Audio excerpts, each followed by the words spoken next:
चढ़दे पंजाब वाले तुहाडी पेशे खिदमत एक शेर है। बाबा जी मोहम्मद शफी सरकार फरमाते ने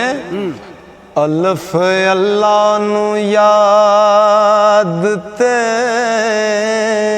हर कोई कर सब कर दे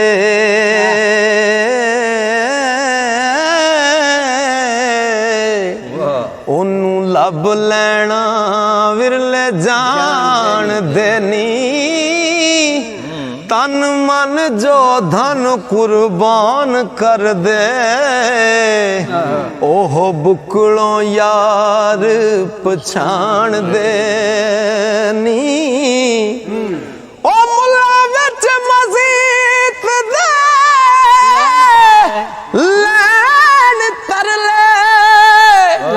आशिक कर बैठे मौजा मान देनी मुहम्मद शफी ओ